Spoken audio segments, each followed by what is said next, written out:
Oakland's House of Cards just lost another pillar. On May 14th, Lonell Butler, the deputy director and building official of Oakland Planning and Building Department, officially resigned. He's the latest high ranking official to flee a city government spiraling into dysfunction. In a blisteringly polite resignation letter, Butler makes one thing clear. He came to Oakland to fix things, but City Hall doesn't want to be fixed. Butler has previously worked with City Administrator Harold Duffy in Compton, California, and he came to Oakland just 8 months ago, promising to streamline permitting, enforce building codes, and bring the city into compliance with FEMA after years of bureaucratic neglect. He even resolved violations dating back to 2017 that left Oakland on the verge of being kicked out of the National Flood Insurance Program, a disaster for both property owners and the city's finances. And despite those early achievements, he walked away. But why? In his own words, the current environment is unwilling to prioritize improvement. Staff were untrained, reforms were unsupported, and when he was handed the overwhelmed permit center, it came with no resources and no backup. This wasn't just burnout, this was sabotage by the status quo. And Butler is not alone. As we mentioned last week on Gotham Oakland, several other city officials, senior city officials, have also abandoned ship over the past year, and they all singing the same song: dysfunction, corruption, incompetence, and disruption. This isn't normal turnover. This is an exodus. City Hall isn't just broken, it is actively driving out the very people who tried to fix it. And what's left behind is a city slipping deeper into perilous, permits delayed, housing projects stalled, flood management unmanaged, and public trust in free fall. But don't worry, while the reformers are walking out the front door, the insiders keep clinging to power, insisting that everything is fine. Well, anyway, coming up on Gotham Oakland, we'll break down what Butler's resignation really tells us about the state of government in the city and why dysfunction isn't a bug, it's the system. Peace, Oakland. This is your host, Seneca Scott. Please like, comment, and subscribe. Please share this show and episode with 3 friends. If you like what you're seeing, thank you. Let's get into our interview today. Joining us today is Oakland native and resident Rob Selna. Rob is an Oakland based attorney and former journalist with extensive experience in land use, real estate, and local and government law. As a partner at Selna Partners LLP, he represents clients navigating complex zoning development, entitlements, and regulatory compliance. Let's say he's a sort of an expert there. Before his legal career, Rob is a reporter for the San Francisco Chronicle, the Los Angeles Times, and other publications where he covered land use and development issues. His work gave him deep insight into how government, communities, and economies collide. One standout example, his Chronicle article exposing how sexual abuse has been used to stall environmentally sound housing projects, worsening the Bay Area housing crisis. Rob also served as on the executive committee of the Oakland Builders Alliance and chairs a nonprofit that transforms blighted spaces into community gardens. Great work there, Rob. Anyway, welcome to Gotham Oakland. Peace and thank you for joining us. Let me bring Rob aboard right now. Welcome, Rob. Hey, Seneca. Thanks for having me.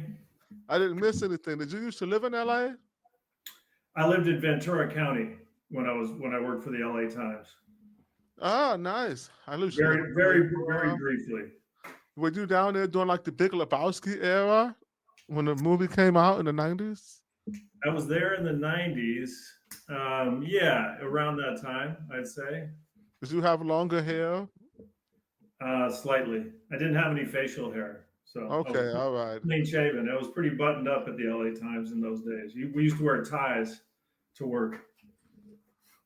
I This was was going to make a dude joke. uh, Okay. Let's jump right in. I've got some questions for you.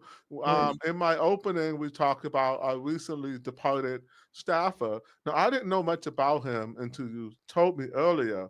But Yeah. as I mentioned before, you are a member of the Oakland Builders Alliance. For those of us who don't know, what is the OBA? The Oakland Builders Alliance is about an 18-year-old organization that was developed to represent the development, construction, and building, and really property owner interests in the city of Oakland. And it's been the only organization that's done that in the city of Oakland for that nearly 20-year period. So one of the main things we do is advocate on behalf of contractors, developers, property owners to try to make it easier to build, make it easier to create economic development, work directly with City Hall on those issues. We do a number of things in order to advance that cause. Okay, so I imagine that as a member of the OBA, you guys had some experience working with Lonell Butler because he was in charge of the building and planning department. I guess he took over for Gilchrist, who used to have that job.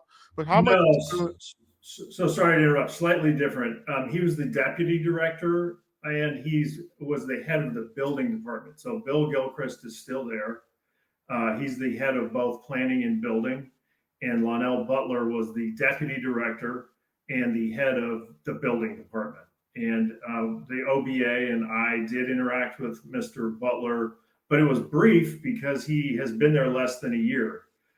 We also interacted with his predecessor, who was a guy named Chris Ragland, who was with the city also for a very short period of time. An interesting fact is it took the city much longer to recruit and to find these positions than they lasted. So it took months and months and months and maybe years to find these individuals, and then they stayed. The Yeah. attrition is immediate. Well, that's what we're here to talk about today. So, what was your experience like working with him and just the alliance, the Builders Alliance, considered it? The rapid attrition aside, do you guys consider this an issue? Did you have a pleasant experience with him? Give us a sense of what it was like working with him. Yes. I don't know the guy, so I can't really. Yeah, all city official, most city officials that have anything to do with building and planning in the city administrator's office come in and meet with the Oakland Builders Alliance, like they do with other organizations in the city, to hear our concerns, to share what their goals and aspirations are for their positions, to share their perspective on the city. And so Mr. Butler came in about 6 to 8 months ago, right when he started his job. And I thought he was really impressive in terms of understanding the needs of the development and construction community. Having worked in a number of cities around California, he seemed to have a really good sense of the interaction of the private sector building community and City Hall, and the necessity for them to have a symbiotic relationship and to work collaboratively, because he understood the connection between permitting and building and revenue and jobs for the city. We have kind of a mantra we've developed at the OVA recently, which is that permits equal jobs. And permits. So you consider this a loss then for the city? I think it's a considerable loss, particularly given the fact that he was a competent, reasonable, rational guy, and it had taken the city many, many months, if not more than a year, to find him. And that followed the same exact scenario where they took many, many months, if not a year, to find his predecessor.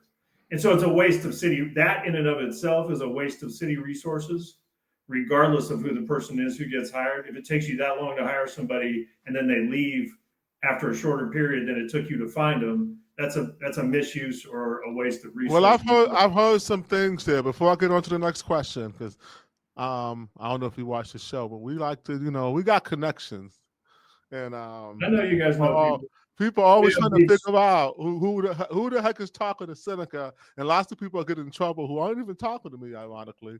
But I would never reveal my sources as any good journalist. But I will say this: he worked for Harold Duffy in Compton. Did you know that? I don't believe I did know that. No, I don't think you Yeah. shared that with us. Yeah. So I did a little digging once I talked to you today in the last couple of hours just to find out some more about him because I never heard of the guy. He Good for worked he worked for Duffy. He also worked for Duffy right during the time when Duffy had to leave. You know why Duffy had to leave the city of Compton? corruption. He left under duress. Things were catching up to him. He managed to escape out of it. And somehow he ends up in Oakland where we seem to welcome these sort of people. But here's what I heard. The scuttlebutt is after he had the success in getting Oakland off of that FEMA issue, which was a This is big win for him, this is he went Butler.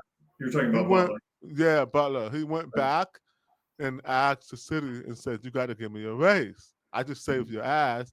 I want a raise." And he asked for a raise allegedly for more than his direct supervisor made. And when they did not grant his wishes, he was like, "Yeah, right. I'm out of here. Y'all fuck it up. I'm not dealing with this." Oh, I never saw that emoji before. That's a new one. Double peace sign gives confetti. Now we know. I'll try to get it again. But look, that's allegedly. But Yeah, that aside, we I can't want to speak get to to that. I want to get to the next question because this is, we spread a little gossip here. It doesn't really matter. The guy is leaving, and he told us in his own words some things. But I'm going to ask you about something we spoke about earlier during our lively conversation about dysfunction at Oakland City Hall, particularly in the building and planning department. And Yes. you sent me Lonell Butler's resignation letter. You Mhm. called in particularly to ask me about the current status of SCIU 1021 negotiation. Mhm. Why are those two things connected? And if so, how?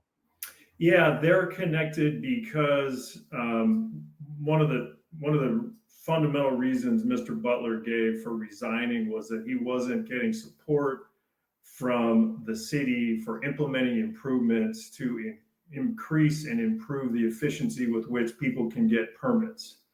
Businesses, developers, contractors can get permits, and that has been a top priority in every city of the state of California and for the state of California because of the housing crisis.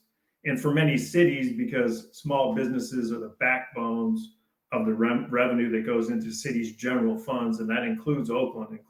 In fact, in Oakland, that's more of an issue than any other city in the East Bay. Small businesses support the city's general fund revenue. And so there has been a focus by leadership in the city and in the state to make it easier to get permits. At least there's been lip service to that. And what Mr. Butler's one of the reasons he said he resigned, a top reason was that he wasn't getting support for improvements to improve permitting, which is extremely concerning. The reason that is tied to the SEIU and is tied to Oakland workers is that they are integral and critical to the permitting process. For instance, when you get a building permit, you work with a building inspector. There's a lot of online, forms, but ultimately, a issuance of a permit typically requires a meeting, a conversation. It requires a connection and a collaboration, which, as I said, Mr. Butler understood. Now, the direct connection is that the city announced that the city staffers would be returning to City Hall full time in April. And then that was delayed, according to the East Bay Times, until June. And the reason given by City Administrator Justin Johnson was that he had had productive discussions with the SEIU. Now, And local 21.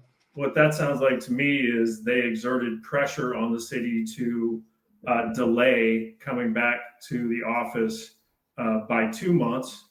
I don't know how that translates to a productive discussion, but it sounded like a euphemism for a negotiation with a union that has too much power. Okay, so you're right over the target there. I'm going to add something now. And I've touched on this a little bit, but I feel like I have to go all the way in today because I'm feeling some type of way, Rob. And I don't know if you noticed, if you watched any of the episodes I sent you, but this is sort of like my own therapy and how I cope with dealing with the rigors of Oakland politics, I being appreciate that. being frequently scapegoated by these powerful people for doing nothing more than wanting a functioning government and pointing out corruption and dysfunction. But anyway, enough about that. Here's what I was going to get at. You're kind of there, but you're even closer than you realize. So do you know who Empower Oakland is? Empower Oakland? Yeah. I mean, you know I'm that familiar Empower. with them. Yeah. Okay, so during Lauren's campaign, it was obvious because he had a press conference that had Scott Means, Harold Lowe, some other businesses. He had it at Latham Square, I believe, and was that the triangle thing right next to Latham? He had it in Latham Square, and it was all about bringing Oakland workers back to work and the economic impact of not having the workers in downtown. Mm-hmm. And it was obviously going to be a big part of his campaign. At the same time, Barbara Lee was going around and meetings with the business community. And this is not hearsay or allegedly. This is on a 100% fact. And she was saying the exact line the unions are using. We have childcare issues, COVID impacted people moving away, it disrupted our living. We have commuting issues, cost of living issues, all of these things that are preventing them from coming back to work. And Barbara Lee's going around saying those things, which is how I knew early on she was under the union's thumb. Mm-hmm. And then Lauren had this press conference.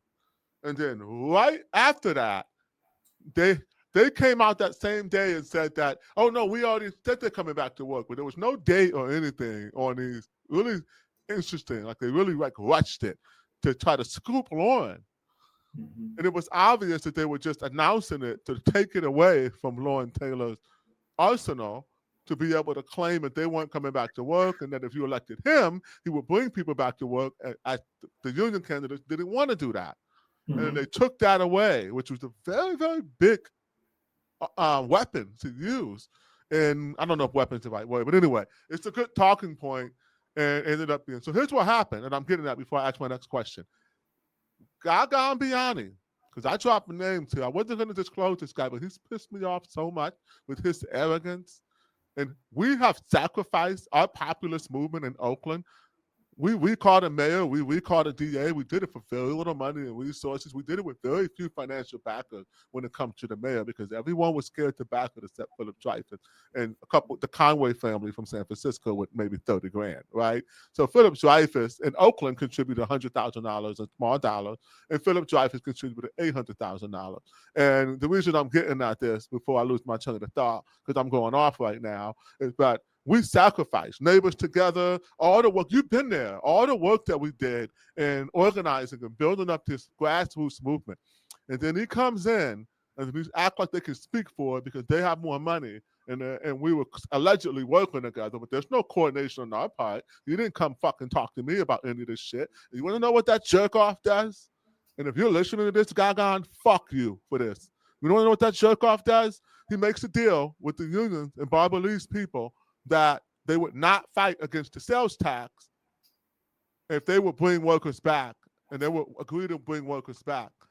But if they had talked to me about it or anyone else who had half a fucking brain, who wasn't going to get played like a stupid idiot, you would have known you have to meet and confer with the unions first, bro. And you would have asked, have you met and conferred with the unions yet?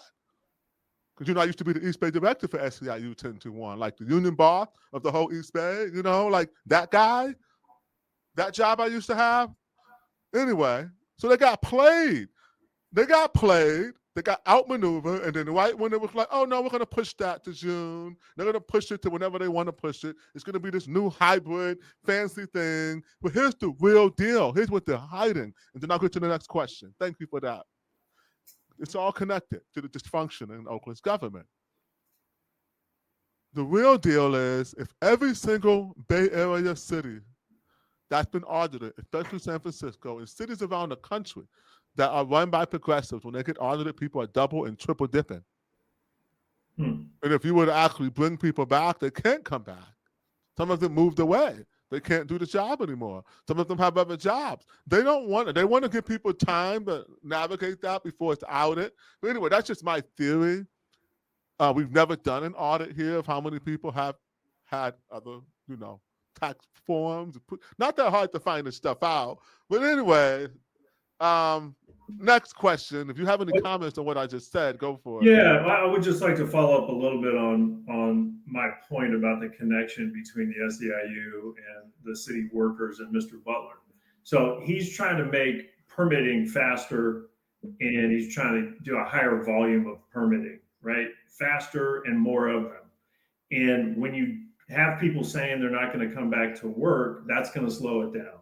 And a statistic he pointed to was a very simple home renovation permit, which would take 10 days to be issued in most cities, takes 18 weeks in Oakland.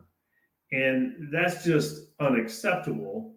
There's a second part to it, which is that planning and building is a revenue generating department. So anytime the city issues a permit, it charges a fee. The fees are actually very high for most permits. And so it's a loss if you're not generating permits, because you're also not generating fees. So you're not generating permits to expand economic development, for businesses to open, for buildings to get constructed.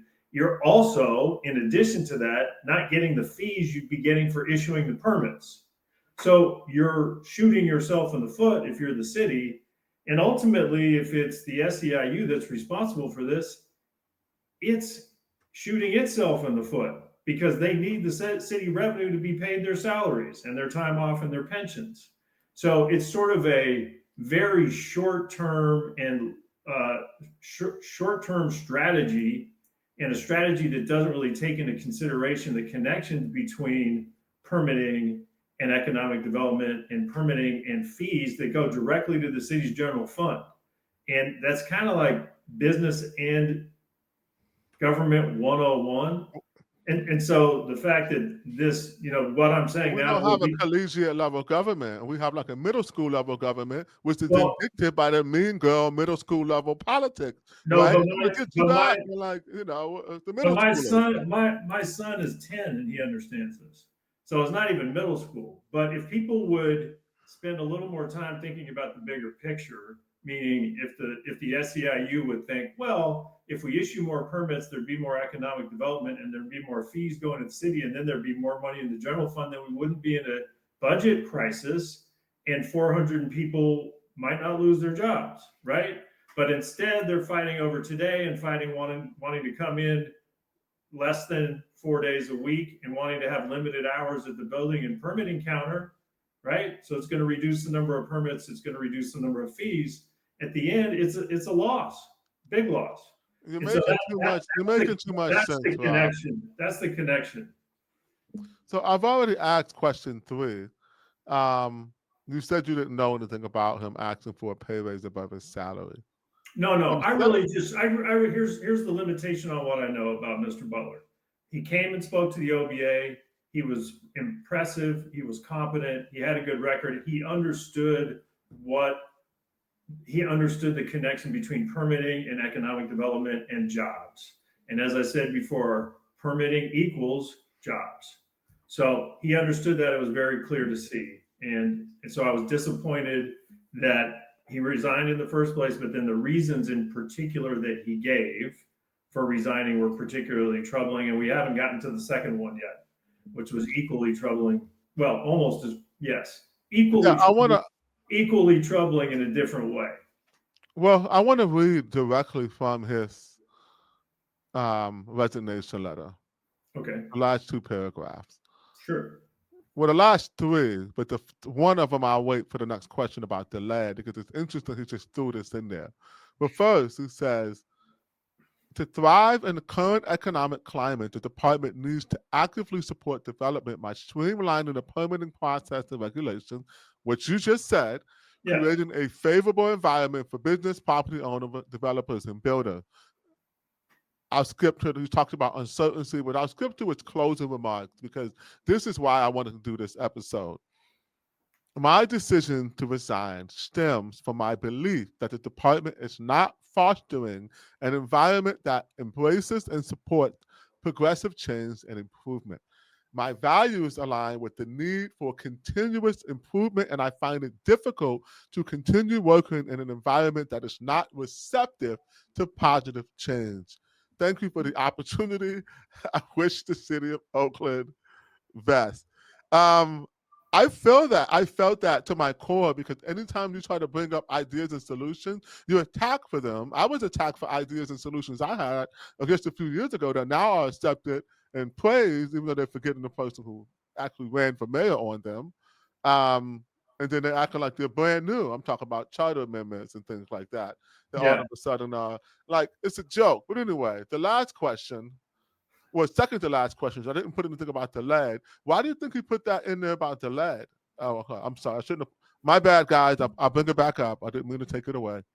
And if you Well, can't read it, if you can't, can you read it? I have his letter in front of me, so I can read it on the letter. What you said the Go part about? ahead and read it. Yeah, the having had experiences with proactive. Read that paragraph for us. Is that the one you just read? Yeah, about the ladder. Oh, about the let. Having had experience with proactive rental inspection programs, I believe that the city of Oakland clearly needs one. That's a proactive rental inspection program. And given the city's 2021 Race and Equity Impact Analysis report on child lead poisoning, there is an urgency to having a proactive rental inspection program that addresses lead hazards. However, for a variety of reasons too lengthy to include in this letter, I do not believe the city can successfully implement a proactive rental inspection program. Okay. So there's some issues with lead in Oakland. Yes. And I've got a couple things that you sent me queued up here. Very serious issue with lead in children in Oakland that I don't know that the public is all that aware of. So this is the first one. New racial equity analyst confirms Oakland is a hotspot for lead contamination. Concentration is greatest in low-income communities of color. Didn't you send me some notes about lead in Oakland? Well, I sent you that report, and I also sent you two news articles that reported that the city of Oakland hadn't spent $14 million in a settlement agreement that the county got with the lead paint industry in order to address its lead issues, children being exposed to lead. So this one Alameda, here, officials Alameda, from Alameda County call Oakland. Alameda County had a settlement with the lead paint industry. 60% of the funds in the settlement, which were 24 million, were slated to go. Were given to Oakland, and based on that report that you showed a moment ago, the number one approach to solve the problem was going to be to do inspection programs of the type that Mr. Butler referenced. So the number one solution, if you will, that the Race and Equity Department identified for this serious lead poisoning of Oakland's children was to do rental inspections. And that is what Mr. Butler is saying the city is incapable of doing. Now, several years after the money was issued to Oakland, KTVU and other news agencies were reporting that the county was heavily critical of the city of Oakland for not having spent the money. I've not heard an explanation for why the city hasn't spent the money. But if it's because of incompetence or inefficiency or inability to figure out what to do, it's a huge indictment of who's ever responsible at the city for that. It's a shame, but it looked like the consultants got paid. Here it is in KTVU in this May article. Oakland hasn't spent a penny of its settlement, but Oakland has lagged behind it. It hasn't spent a single penny of its settlement spoils, as public records requests revealed. Its first chunk of funds is slated toward paying consultants later this month to develop a plan to spend the rest. And then the other article Yes, says, and again, number one on the list. I'm not sure why they needed consultants. Number one on the list of recommendations to address this issue was to do proactive inspections of apartments in East Oakland, the Fruitvale, and other neighborhoods where the population is underrepresented and lower income. Isn't this an issue for so-called progressives to care about, other than like things that they're manufacturing that don't really affect the working class too much? Like, why do you think they don't care about these things? Well, progressives say they represent, they're trying to represent the underrepresented and low-income folks in communities of color. I mean, if you wanted an issue to go after to do those things, this would be it, or this would be at the top of your list. Well, it makes certain people again, look bad. They would go after it if, let's say, Libby was mayor. If people were in charge right now who they could use this politically conveniently to, that probably doesn't make, anyway, you get what I'm saying. If they could do it as a hit job on someone, they would do it. But right now, because, you know, it affects people who are their people, they don't say nothing. That's what I think about it anyway. I got one more question because we need to wrap it up. What is your outlook on Oakland's immediate future? Let's say now to the end of next fiscal year, June 2026, before the next election. Are you concerned about the quality of government that we're seeing? And thank you for coming on such short notice. I really appreciate it. I'm concerned that the electorate of the city of Oakland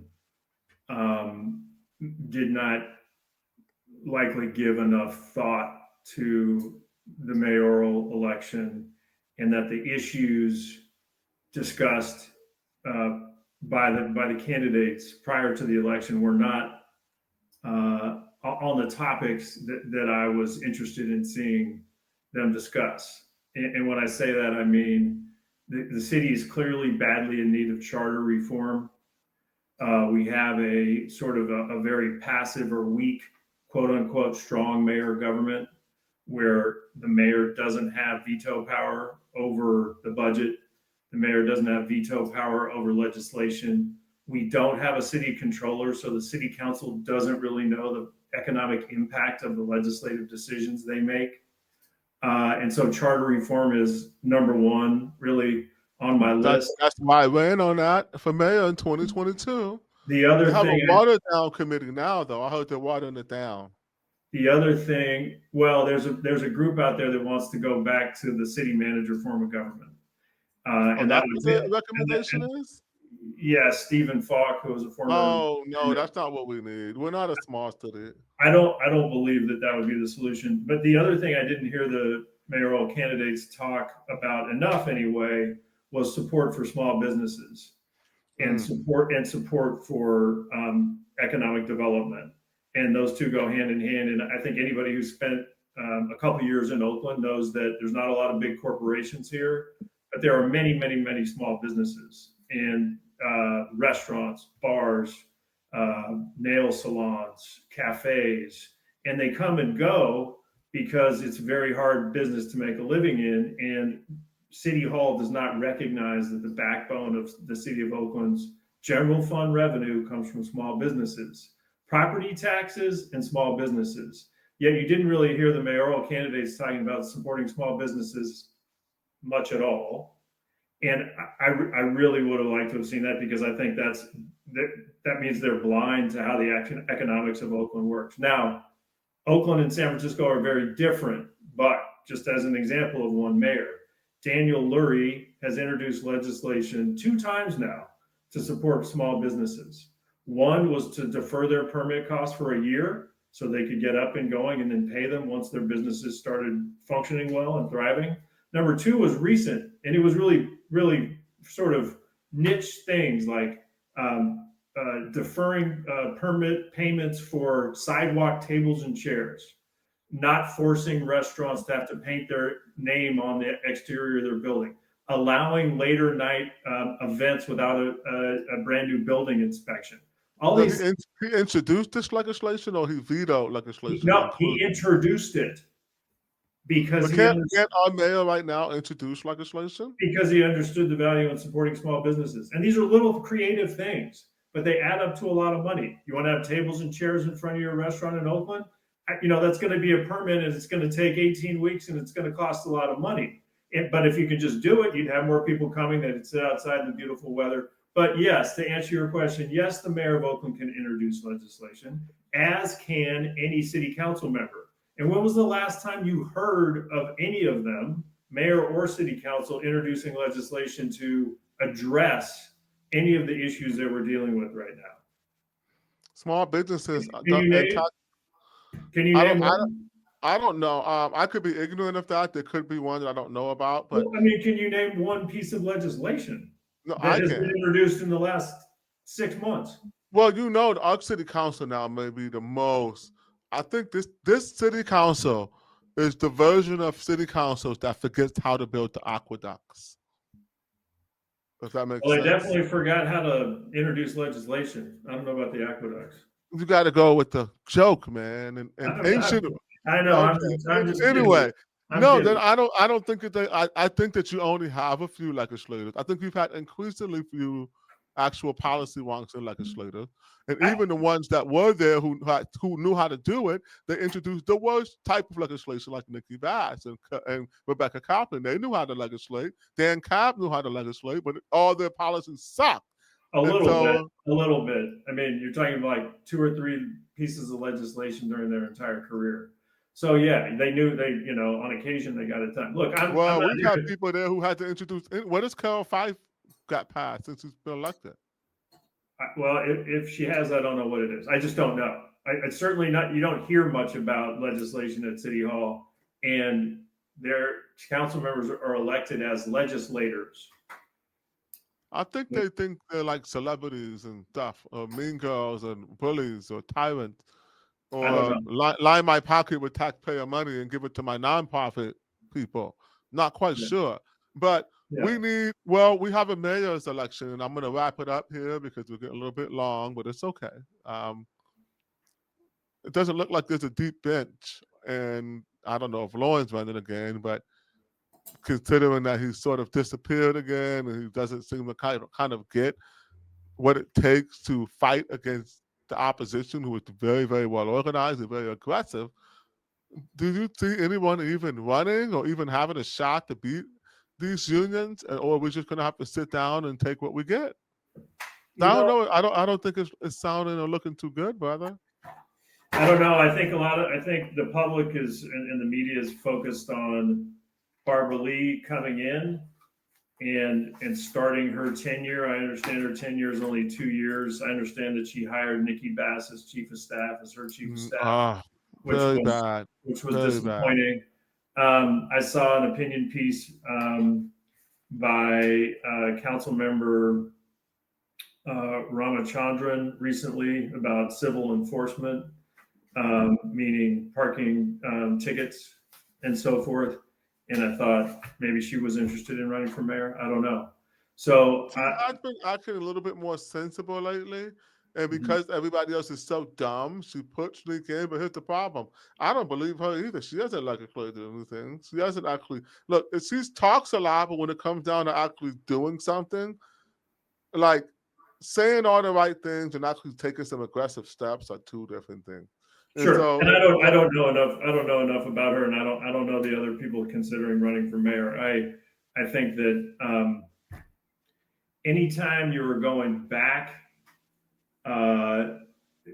you go back and elect an official who's had a previous governmental career and is sort of at the naturally either at the end or past the end of the career.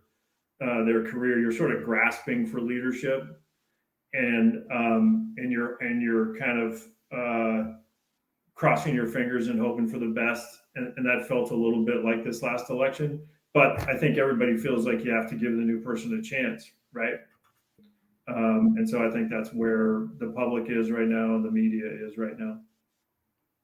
Well, we need some better media, but we're working on that here at Gotham Oakland. Hey, thank you for coming, Rob. I guess I have a few closing remarks. I'll leave you with this. Pay more attention And if you're watching this show and it's not your first time, then you are paying attention. If it is your first time, please like, comment, subscribe. I'm talking to you too, Rob. Like, comment, and subscribe when you see the show on YouTube. I'm going to send you the link. Make sure you like and you comment.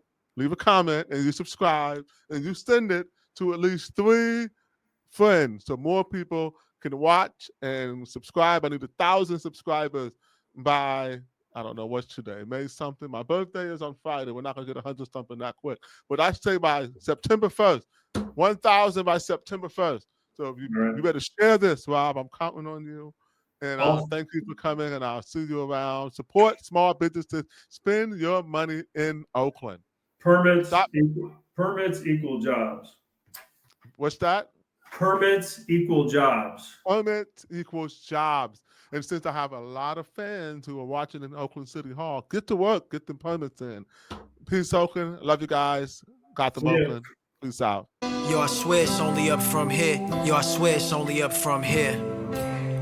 Yo, I swear it's only up from here. Yo, I swear it's only up from here.